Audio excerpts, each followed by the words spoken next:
अस्सलाम वालेकुम जी।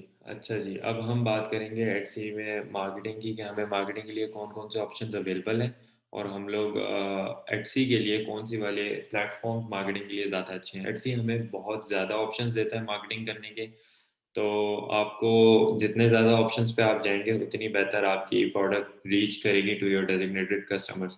लेकिन फिर इसमें सबसे ज़्यादा ज़रूरी होता है आपके एंड कस्टमर को जानना, जिसको आपने अपना प्रोडक्ट बेचना है, आपने उसको उस एक बंदे को एनालाइज़ कर लेना है कि वो बंदा कहाँ पे ज़्यादा अपनी प्रेज़ेंस शो करता है। वो फ़ेसबुक पे ज़्यादा है या क्या वो इंस्टाग्राम पे ज़्यादा है, आपने इस तरह शो कर लेना सब कुछ। Sorry 1 minute. जी, तो आप शो करेंगे वो प्रोडक्ट जो है वो कहाँ पे ज़्यादा अच्छी सेल देगा आपको। क्या वो इंस्टाग्राम पे? फिर ये प्रोडक्ट की नेचर पे डिपेंड करता है कि प्रोडक्ट किस तरह का है, वो कौन-सी ऐज के और कौन-से जेंडर के लोगों को टारगेट कर रहा है। तो मैं आप लोगों के साथ स्क्रीन शेयर करता हूँ जिसमें मैं आप लोगों को डिफरेंट ऑप्शंस दिखाऊँगा, जिसके थ्रू हम लोग और जिसके थ्रू हम लोग एडसी पे मार्केटिंग करते हैं।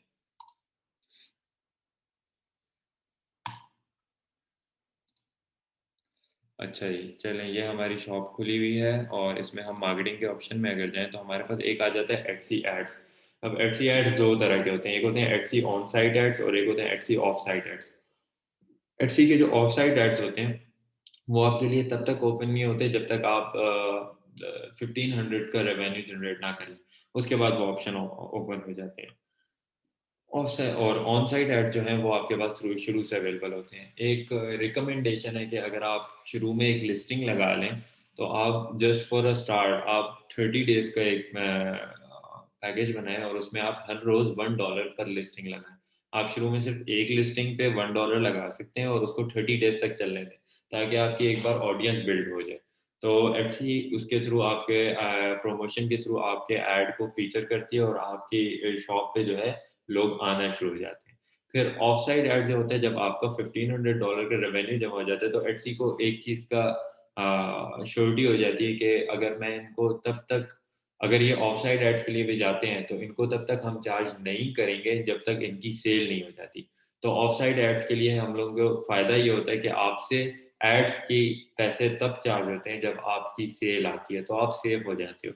और एट्सी को भी पता होता है कि अगर इसने $1500 का रेवेन्यू जनरेट कर लिया तो ऑब्वियसली इनकी सेल आएगी।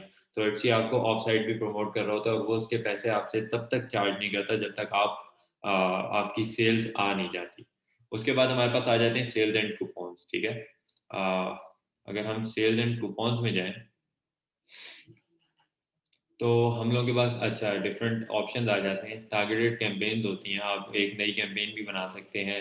इसमें एक ऑप्शन ये आ जाता है कि आप कहते हैं अच्छा मैं कैम्पेन बनाना चाहता हूँ और उसमें ये होता है कि आप अबैंडन्ड बास्केट की कैम्पेन फॉर एग्ज़ाम्पल मैं बनाता हूँ। इसमें ये होता है कि एक बंदे ने मेरा आइटम अपनी बास्केट में डाल के छोड़ा हुआ है, तो आप उसको एक कैम्पेन बना देते हैं और उनके पास सबके पास मेल चली जाती है कि अगर आपके बास्केट में हमारा आइटम है, तो अभी आप खरीद लें, आपको हम 15% 20% जो भी आपका आप दे सकते हैं जितनी सेल्स आप उनको कह देते हैं कि इतने परसेंटेज मैं आपको ऑफ देता हूँ और आप मुझसे आइटम खरीद लें। फिर आप कहते हैं कि जिस बायर ने आपका आइटम को फ़ेवरेट में डाला है, तो आप उसका वो वाला जो आइटम होता है, आप उसको कहते हैं कि इसको आप 15% या 20% ऑफ पे खरीद सकते हैं, वो रिसेंटली फ़ेवरेटेड वाला होता है। फिर एक होता है कि भई जो आपका कस्टमर एक बार खरीद के वापस आता है, आप उसको भी ऑप्शन देते हैं कि आप ऐसा करें कि आपने एक बार खरीदा है, अगली बार के लिए आप उसकी ईमेल दे देते हैं कि for your second purchase we are going to give you 20% off, ठीक है? तो ये आपको सब कुछ स्पेशल ऑफर में सेट कर सकते हैं। चलिए मैं अभी आप लोगों के सामने एक स्पेशल ऑफर बना लेता हूँ। अच्छा इसमें हमारे पास 3 ऑप्शन, एक तो जनरल सेल है, आप कहते हैं कि भई मेरी पूरी की पूरी शॉप या कुछ आइटम्स पे आप कहते हैं 15% ऑफ लगा रहा हूँ मैं। ये तो एक जनरल सेल का कॉन्सेप्ट है। फिर वो होते हैं कि कूपन्स हम उनको भेज देते हैं जिसने जो है अपने आपका आइटम जो है वो फ़ेवरेट में डाला हुआ होता है। फिर आता है आप कूपन एक बनाते हैं। फॉर एग्ज़ाम्पल आपको जिस तरह कोई बंदा जो है मैसेजेस में आपके आ जाते हैं, इनबॉक्स में आपको आ जाता है एक बार और आपको कहता है कि मुझे इसके बारे में और डिटेल जानिए चाहिए and I need a discount for example. तो आप उसको एक कूपन बना के दे देते हैं और वो आप उसको उसी मैसेज में सेंड कर देते हैं कि सर ये ले मैंने आपको 15% ऑफ का कूपन दे दिया। तो ये डिफरेंट ऑप्शंस होते हैं जो आप बना सकते हैं। तो अ, ये भी एक तरीका है अपनी सेल्स को ज़्यादा करने का। अच्छा, चलिए, अच्छा सेल्स एंड कूपन्स में एक जो हम बहुत इंपॉर्टेंट चीज़ यूज़ करते हैं, वो हम ये यूज़ करते हैं कि हम लोग जब इन्फ्लुएंसर मार्केटिंग को टारगेट करते हैं, हम इन्फ्लुएंसर्स को टारगेट करते हैं, तो हम लोग कूपन्स का बहुत ज़्यादा इस्तेमाल करते हैं। वो इस तरह करते हैं हम कि फॉर एग्ज़ाम्पल मैं आपको कहता हूँ कि इन्फ्लुएंसर मार्केटिंग के थ्रू मुझे एक ऐसा इन्फ्लुएंसर मिल गया है, जिसकी टारगेट ऑडियंस मेरे एक आइटम के मुताबिक सेट है। फॉर एग्ज़ाम्पल मैं कुछ होम डेकोर के आइटम बेच रहा हूँ और मैं कहता हूँ कि इसके लिए जो मेरी टारगेट ऑडियंस होनी चाहिए, वो 30 टू 35 की फीमेल्स होनी चाहिए, जो यूके में रहती हों। और एक मैं इन्फ्लुएंसर ऐसा निकाल लेता हूँ जिसके साथ मेरी डील होती है कि मैं आपको चलें $40 दे दूँगा, आपने ये अपने इंस्टाग्राम पे, अपने फ़ेसबुक पे, अपने यूट्यूब पे if he is a YouTuber, तो वो आप अपनी ये स्टोरी चला दें या आप अपनी वीडियो में इसको ले आएँ, एंडोर्स कर दें हमारे आइटम को।